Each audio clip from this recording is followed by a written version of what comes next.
Welcome to Actual People, a podcast hosted by me, Chauncey Zalkin, dedicated to meaningful conversations about the evolving landscape of our lives and the power of our own creativity and imagination to make magic.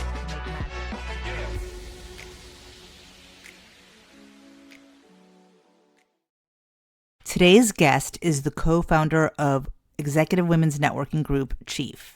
Her name is Lindsay Kaplan, and she stepped down this year from that role. I had been wanting to do an episode on women's networks, how they've evolved, the different kinds of women's networks, why they've been successful, but that idea has faded a bit from my mind, and I don't know if it's my age, if it's the political climate and all the distraction. All of our eyes are on one thing and one thing only in this world, and it's the disaster that is Donald Trump. I don't know if it's because I'm back in school and everything else is taking a back seat, including this podcast, unfortunately, because it's quite a lot to be back in school in a master's program at Northwestern. They're not messing around, and I'm absolutely loving it. But either way, women's networking groups just feel a little bit less relevant. And I wasn't sure if I'm alone in thinking this. You know, it's very easy to fall into the trap of, if you're having this experience, then maybe everyone's having the same experience because my life has shifted. Maybe it's just less relevant to me right now. So I wanted to know, was I alone in thinking that this once very zeitgeisty phenomenon of the sophisticated women's network was fading from view? Or was I just completely off the mark and they were just doing great? Honestly, I couldn't tell. So I looked it up. Because as things become more fragmented and I have retreated significantly from social media, it's kind of hard to tell what is going on. Even on Instagram and TikTok, all of the trends are kind of false flags because they're so driven by algorithms. And we know by now that the algorithms are not reality. And we are having a hard time finding out what reality really is. It's like this thing that we cannot grasp between Donald Trump's actions and this constant gaslighting and the rise of AI. And, I don't mean to be so doom and gloom because I'm actually really enjoying using ChatGPT to formulate some structure around things that I'm thinking. I do find AI to be a wonderful tool. Reality just feels like this ephemeral thing that we cannot hold on to. And that is frightening. So anyway, I decided to Google whatever happened to women's networks. And there was a headline in February declaring the fall of women's networks. And it was on LinkedIn. And the author said she'd witnessed several networks close worldwide, but she didn't name any. So I kept Googling.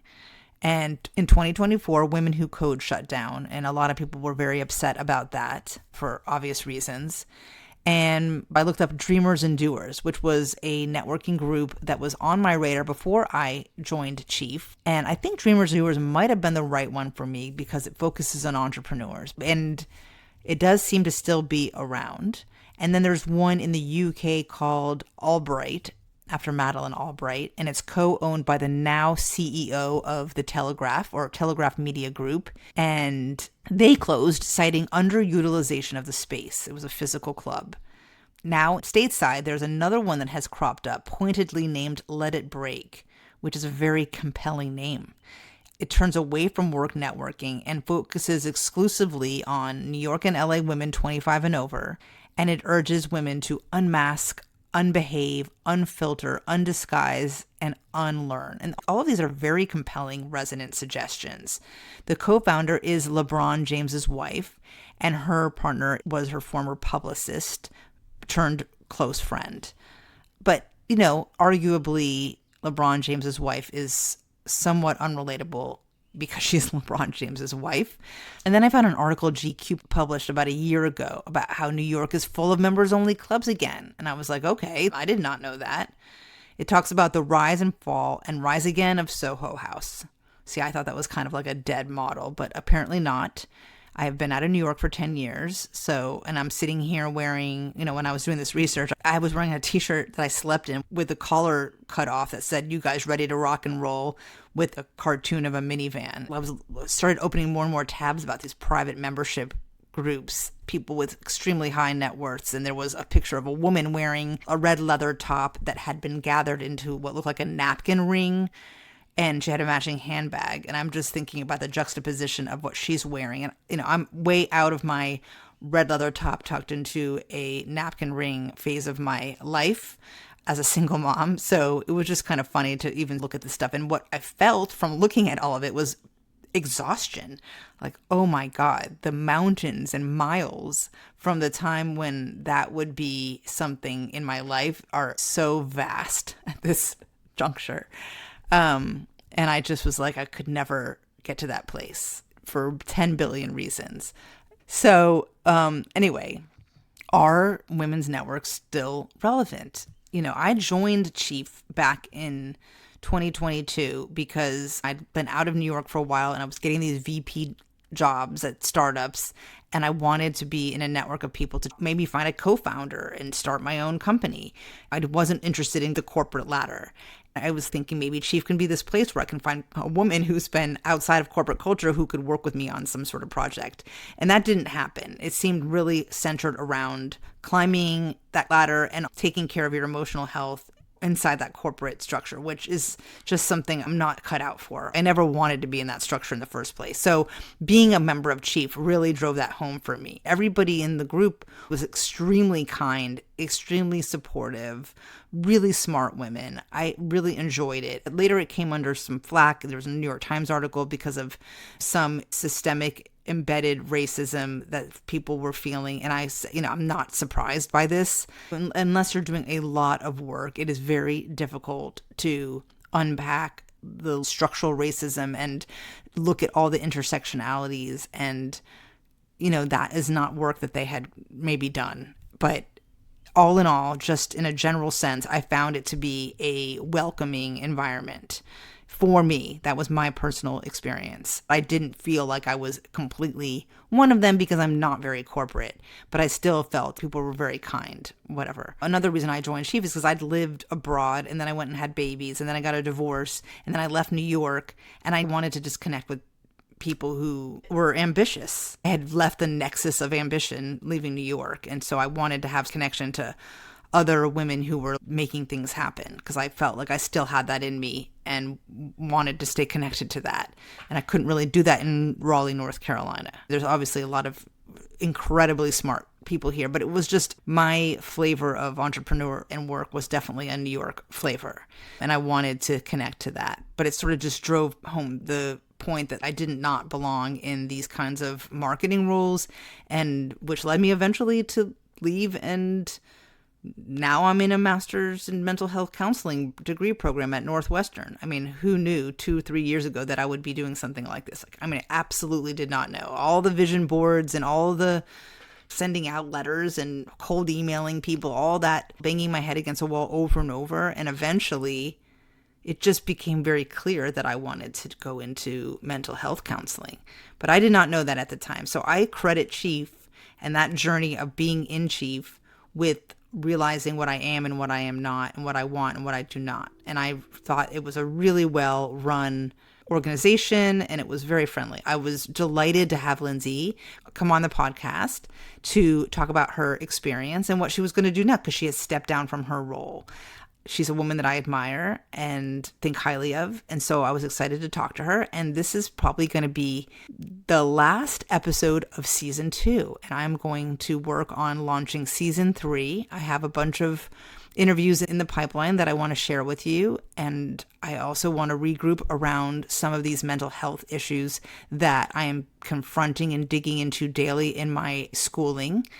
And all the articles that we're reading and all the research that we're doing. For example, I did a presentation on neuroaesthetics, and sometime in the next year, I'm going to have an interview with the co-author of the book, Your Brain on Art by Ivy Ross, who I once collaborated very briefly with. And she is the chief design officer at Google. And I'm very excited that she will be on the show. And so we have a lot in store and a little bit of not really a shift, but just digging even deeper into creativity, into building the future, into what makes us emotionally well and connected to one another, and how to combat the pain and suffering that is taking place and all of the incongruent decisions that are being made on our behalf that make us feel powerless. So I'm going to be digging into all of these different things and thinking about how we're going to tap into our creativity and connectedness. So Without further ado, I always say without further ado. Yeah, that's like kind of my thing. Without further ado, because I have to stop myself from just rambling on here. Let's start the interview with Lindsay. Since I left Chief, I need a bit of a digital detox. So reading more books and listening to less podcasts, it's not going to last me very long. But the news has been less than satisfying, trying to take a bit of a break. That was the most euphemistic response to what's going on I've heard. You're not satisfied. You're not feeling satisfaction with what's going on. Yeah. It's not 4 stars. The NPS is very low. Yeah, fair enough. I think it's really interesting that you left Chief, but I also see that you're a board member. Yes. Yeah, still on the board. Very much so. Okay, I was a member of Chief and I got a lot out of it. And thank you so much for your service. And then I left it because I realized I'm not corporate.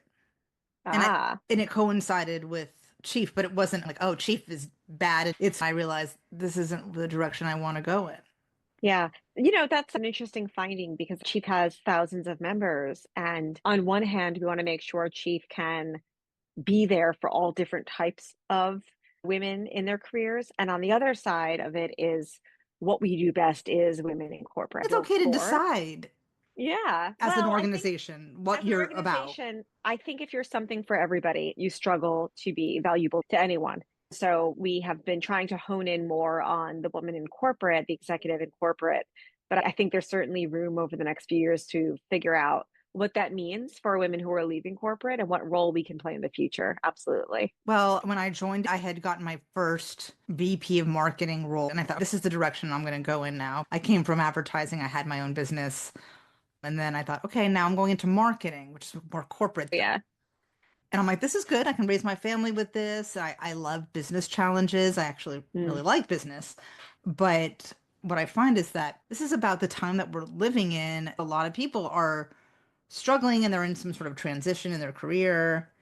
And that is indicative of bigger problems going on with women in the workplace and ageism and also the sense that your identity shifts as you get older. And for me, it was going, you know what, I need to go back to my original undergrad self and what I really liked and cared about instead of What did you major in? cultural studies. Ah, I'm going back to school to get my master's in mental health counseling. all right. That's Yeah. amazing. You are not the first person I've met that excelled in corporate, but has a more creative background and wants to actually do more tangible relationship driven work and pursue that field. I think that's spectacular. When we talk about inclusivity in the workplace, is the championing of making sure there's diversity, people from different backgrounds can feel safe.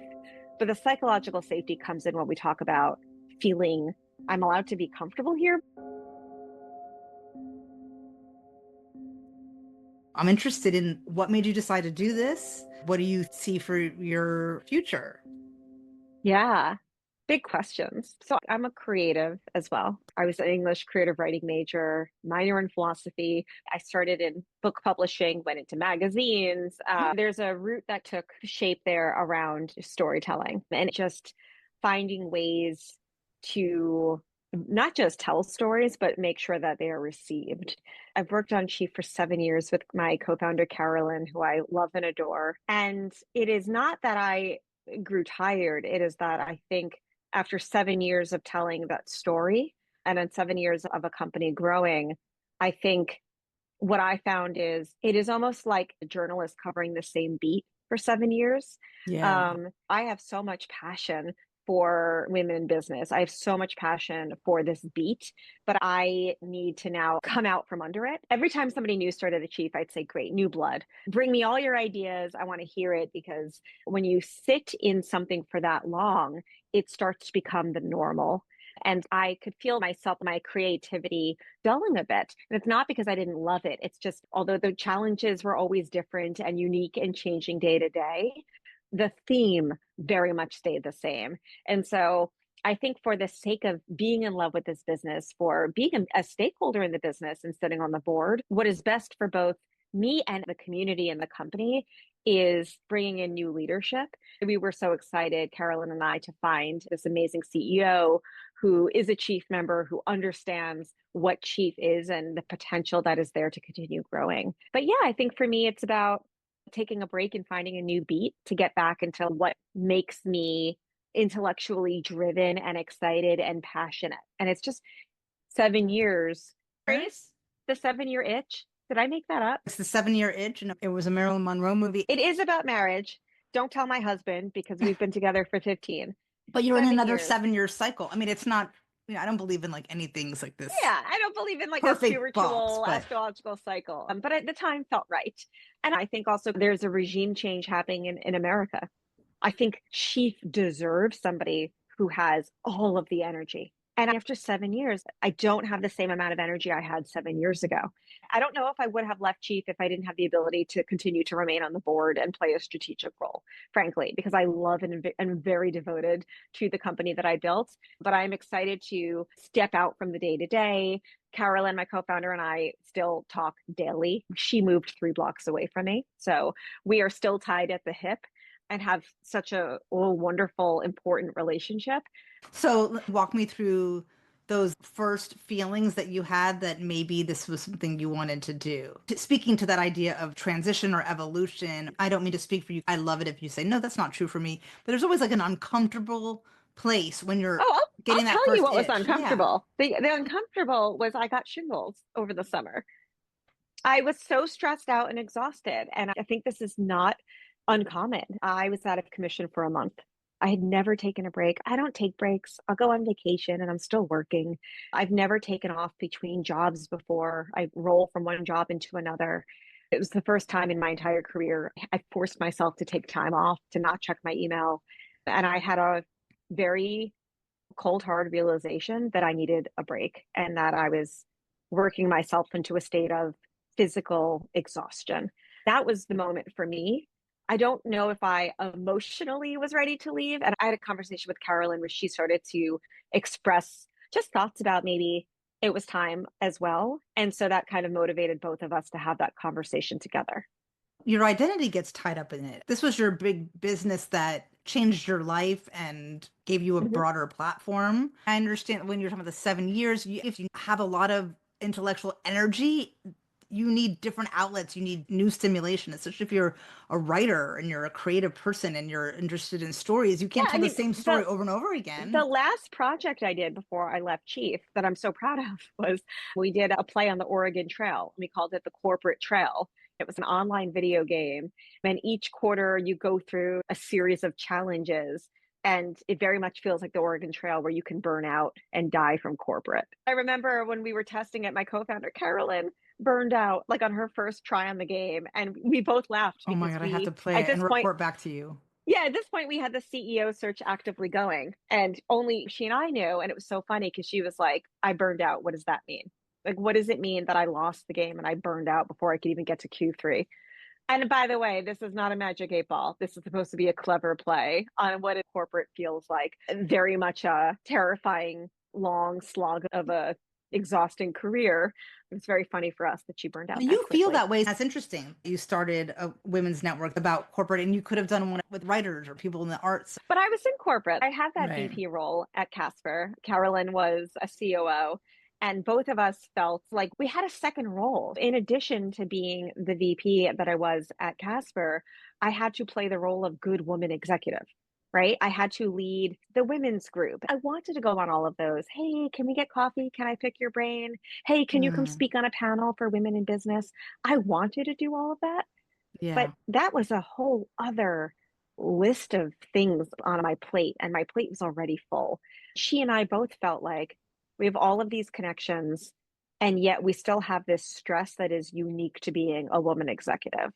And so, yes, I am a creative, but I also enjoy being an executive. And I think for as many women as I do think there are boring people, they exist and they are in No, but you're executive right, roles. and I There's plenty of people there's a like lot to us. love about leading in a company, and Casper is not an old big corporation. A direct to consumer brand is different than a L'Oreal or something. It certainly was, but even in the most progressive, fun, startup-y culture of young people, even in that, Of I still course. had the weight, right? And so if I had that weight and I'm an outspoken creative dynamo, I can only imagine what people in corporate were feeling. And over the last 7 years, I have heard it. I have heard what they are feeling.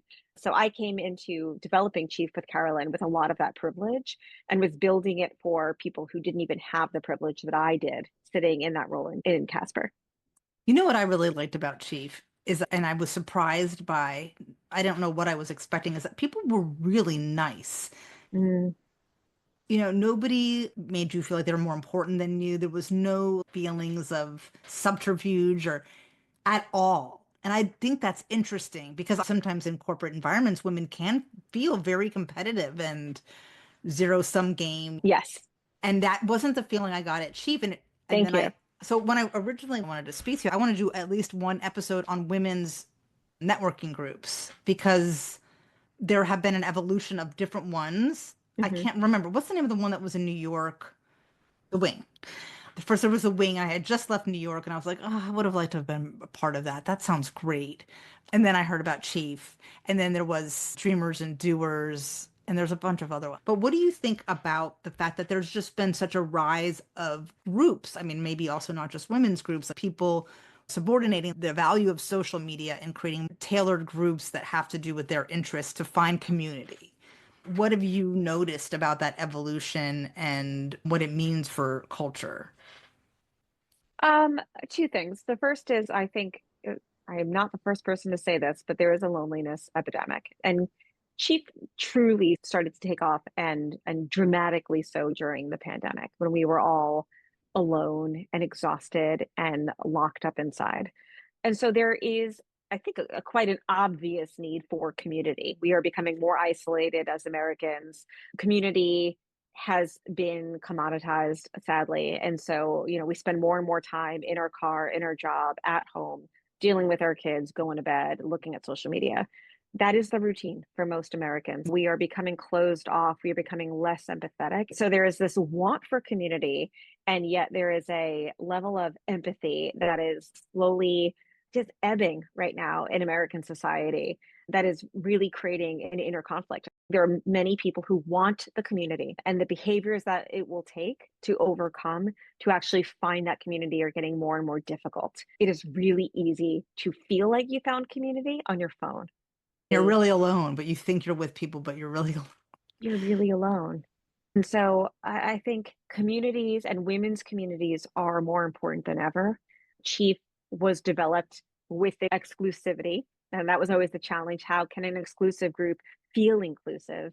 And that means the world to me that you told me you felt like it was warts and all, that you felt welcome, that it didn't feel like a zero sum game at Chief. That was the root of the culture that I wanted us to build from day one. It's very much the way Carolyn and I have always felt. I think we're very down to earth women who are pretty open and honest and wanted to build that culture.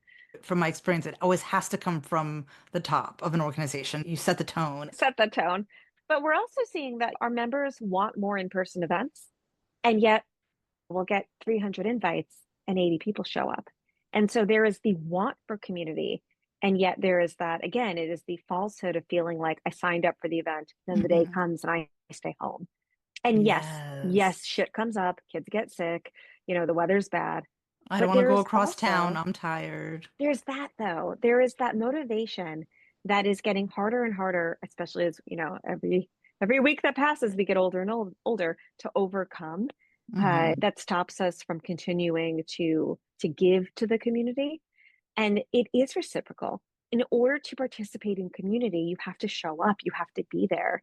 And it is getting just hard to leave the comfort of our couch and our phone. I have missed out on things that I should have done because I Oh, me just didn't want to too. put on pants. I have this habit. My ex-husband would always point things out that I like didn't see. He's like, "You are so friendly and outgoing, and you meet people on the street. I just go talk to strangers." And I would connect with someone. We would exchange phone numbers, text who we were, and then nothing.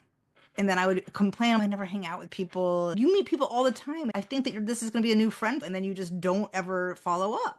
Mm, I still do it, but now I'm having these dinners at my house quarterly. And I've noticed myself starting to make little friends in North Carolina, where I live in Raleigh.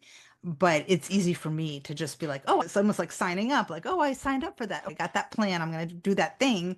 And then later on, I go, I don't feel like going. And then I don't go. And it feels like I did something, but you didn't. You didn't go. Just to your point. It's the reciprocity because if you did show up and other people didn't go, it wouldn't be good. And so it is that commitment, it is that reciprocity. And it's something that we've wrestled with at Chief, which is like people don't want Zooms. People do want to show up. They do want a magical experience. But man, post pandemic, it is really hard. Listen, I'm wearing hard pants right now. I've got jeans on. Okay. I am wearing a belt. Look at this. I have a belt on, okay? That But is it is fancy. I am going out after this. I am meeting somebody in person, but it gets harder and harder. And I think the inundation of emails, there's always a reason to not go. Um, and to answer the question that I kind of tangented off of, it is why you see the rise of these communities. I don't know And how what maybe it they've means. shifted, if things have changed since that pandemic time when people were just desperate to get back to each other. Like, have we gotten back to each other or have we just gone back to the way it was before the pandemic? Mhm. Yeah, I don't think we've gone back to the way we were. I think we are more likely to cancel plans and stay home than ever. That's what I think. And I'm guilty of it. Yeah. So what do we do about it? Well, I think joining communities is a start. We said earlier that you left Chief, it's an investment. There is something to be said about saying I'm investing in this. I've made a commitment. I put money on the table and therefore there's a sunk cost. I need to go. So I think committing, whether that's a financial commitment, whether that's just saying, you had said right now you want to do a quarterly dinner party. That is a commitment. I think I've done it and I see the joy, by the yes. way, on the women's, it's women, but I'm welcoming men in, but so far it's a women's dinner.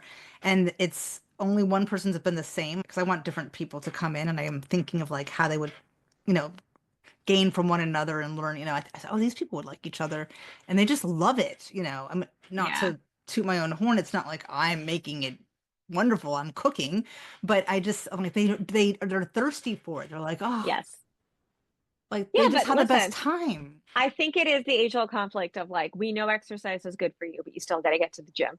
It's Oh very yeah. similar. Like community is good. The number one, it's so I have a dog. I love my dog. And I had a study that came out last year about like longevity in dogs and what is the number one factor once you take away household income, take away the morbidity rates of breeds. The number one thing they found is other dogs. That community with dogs Oh helped wow. increase dogs' longevity. And it's the same thing Wow. with human beings. Like we It's we better to have two need community. dogs. It's better to have two dogs. Don't tell my dog because she would smother me in my sleep if I got another dog. She's a real only child. My last But dog lived to be 18 years old and she was an only dog, but now I have a dog with two cats. Maybe that's helpful, but it's community. And so, my cats are we need that as people. And it was funny because it's the same thing with human beings. Once you take away the factors like high end medical care, you're going to live longer. The number one factor for human beings as well is community. all those movies about people in outer space. I Yep. love the theme of people being isolated. I watched a little bit of this movie on Netflix. I can't remember the actor, but he's really lonely and losing it in space. I realize that's like a trope in movies. The Is it lonely Matt person in Damon? I feel like Matt Damon has played a guy in space by himself multiple times. there's him and there's the moon, but this is the other really famous actor that's always has another Netflix special and his mind my mind is going completely blank. You Oh should my get him God. on the podcast. To talk about isolation. Yeah, I don't know who it is. I Yeah. can't remember. It's like a very famous actor. So yeah, so what are you thinking now is your next move? Or maybe you don't know, but where are you sitting right now in your energy and how you're feeling about the world? How are you filling your days? So I have been an investor and advisor for early stage startups. So I'm continuing to do that. I think I'd go crazy if I went from my meeting cadence at Chief to no meetings. I've still got a bunch of meetings every single week. I invest out of a fund called Next Wave New York, Nice. which is a small early stage. We write pre-seed, seed checks. It's about 12 of us that were partners. We are all founders, operators in New York. I have invested in a few companies over the last couple of months and I advise startups as well. It's kept me busy and it's brought me a lot of intellectual satisfaction just to take a look at some new problems, some new Yeah. markets, talk to founders. A lot of these founder challenges, there's a lot of pattern recognition when you do this for a while and understand that my expertise and building categories and brands and getting them off the ground and really taking something that could be a great product and making it a household name is a passion of mine. So I've really enjoyed working with these founders, whether it's them getting ready for their first fundraise or their first product launch or raising their next round of funding. It's been nice and refreshing. And I have ADHD, so I love holding 8 different brands and different problems close to me. I think some people, and I'm one of them, thrive from the variety, Yes. like doing many things. I can get more done. And so I understand that. So what are you seeing? There was a big dip, and I think we're still there in funding for startups because I also advise startups in my wobbly career transition. But that's what I've been doing the last 6 or 7 years, building narratives for startups. What are you seeing? What is getting funded, and what kind of problems are getting attention other than AI? Yeah, well, I've been in startups long enough to see it be frothy. I've seen it dry up. Sadly, interest rates have a factor on what institutional capital is willing to gamble on. And right now it is AI. I think the efficiency and the promise of what AI can bring and the disruption that it can bring to existing stalwart categories is really exciting. For So, out of sure. Next Wave, we are focused on AI powered businesses. In times like this, I do think consumer funding tends to dry up a little bit. B2B enterprise businesses, SaaS businesses are just more of a sure thing. That's not my superpower. It's not something that I'm insanely interested in. Consumer startups are still getting funded. It just means that the founders have to dig a little harder. It's so stratified. The avenues going to market are really difficult. I ended up in B2B and Mm-hmm. enterprise software as a marketer. That's what made me ricochet off of that because I don't want to do that, even though I do like the problems that it brings. I think that's Yeah. interesting. But yeah, I was like, oh, let me look for startups that are a physical product. And it's hard to find that. My last client was a protein startup, mycelium mushroom, a company called Maya Farms. But it's hard to find those kind of companies that where you can really dig in and find like a juicy story to tell. I'll say I like a dry startup too. I like not Yeah. good to have dry powder, but I find for me, and this, just tickles my brain, I like a boring story. I found mattresses to be really boring. I find women's executive networking can be very boring. I personally, as a brand marketer, find dry ideas and boring things really interesting, maybe because the bar is so low. But there is a reason I was attracted to mattresses. Blah. Women's executive networking. Blah. I think it's more fun to do that. You will probably never catch me trying to launch a makeup brand. Makeup brands are really fun and exciting, and there's plenty of them. One of my favorite CMOs in the world, Katie Welsh, is CMO at Rare Beauty. She does an Yeah. amazing job. And that is for me, it's a completely different type of brand role, which is like I always say, never bring a kazoo to a parade. You can't show up where there's a lot of money, a lot of noise if you don't have the budget. And I find wielding a kazoo to be a lot of fun. And somebody like Katie, who can lead and champion such a big brand, Yeah. Selena Gomez, a celebrity, it's a completely different skill set. And I think she's phenomenal. And she really knows how to like master a float at a parade. And here I am with a kazoo. My favorite client was Louisiana Pacific. They make paper products. They make building materials. And it was like a client I had at an ad agency. And I went around riding in the pickup truck in Colorado with them. We had eggs and steak breakfasts. It was all about the relationships between the people. It was building materials. It was totally unsexy. And it was my favorite client. The people were so much more accessible and there was more to the culture than Mm, fashion, which I came up in. But what more can I add to fashion? If it's a creative company, then you don't really need me as much. yeah. That's what I feel like. Yeah. And I think just like, yes, I think you have more creative freedom. I will say probably my favorite creative I've ever worked with is somebody named Gabe Whaley.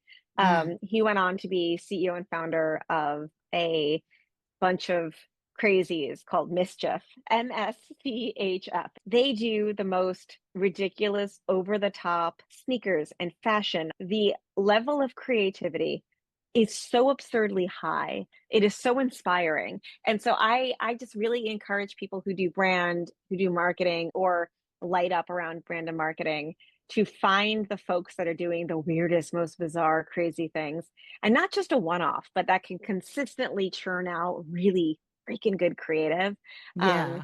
because it's so inspiring. I don't want to go into ad agency another commercial and just kind of do, oh, they had a budget, they had a celebrity. Show me the Mm. weird stuff. That's the stuff that really lights me up. Well, I interviewed Geezer, the founder, Karen McKinley, said, I want to bring back the 30-second ad and really good creative. And the Super Bowl over Mm. the last 10 years has just been what you're saying. Celebrities are carrying the ad, but they used to be really amazing. I worked at Crispin when they did Wake Up with the King with Burger King, and they did some really creative stuff. For me, at 52 years old, I don't see myself represented. That's part of it too. We're so fragmented. We don't see enough of us out represented in the And media. that's interesting because women do the household spending. Women have the pocketbooks. Gen Z doesn't. And there is an obsession with trying to get in front of Gen Z and trying to get validation and go viral with Gen Z. And they don't have the purchasing power that women in their 40s and 50s do. So it's something to consider. And again, it's why Chief was a really fun, interesting challenge for me that I wanted to wrap my arms around because I hear Women's Executive Network and it's not fun and exciting. Like that's not fun and Yeah, and you exciting. did It's you not did a great sneakers. job. Thank you. I felt like Chief was a place where it really did Thank you. work. Thank you. I think we often neglect the middle-aged woman, and she deserves something that is just as cool as the level of effort being put into things that we want Absolutely. Gen Alpha and Gen Z to think is cool. So any last thoughts about other than investing, what you're going to lean into? I've got some travel plans and want to make sure that when I come back in and do my next startup, I feel invigorated and ready and passionate. Yeah. And you don't know what's going to happen to you and your thinking. If there's one piece of advice I could give your listeners is if you qualify for it, get the shingles vaccine. Trust me. Get the shingles vaccine Yep. and be proactive about building community. Yes. Get the shingles vaccine and go with a friend. Make a date out of it. Right. Go with a friend. Make it a social outing and Yeah. on your way to the big community event that you've RSVP'd for Get vaccinated and get out there, ladies. Right. Okay. Well, it was so nice talking to you. Likewise. And Thank you so much for in having me touch. on. And I'll come back around and see you again in maybe 6 months, see We'll what you're see doing. where I am. Yeah. And Yeah. I'd love an update from you too. Okay. Well, Because congratulations. in 6 months you will have thrown 2 more dinner parties. And school. Even more exciting. Yep. Okay. Forced community. Yeah. All right. Thank you. Have a great weekend. Yeah, you too. Bye.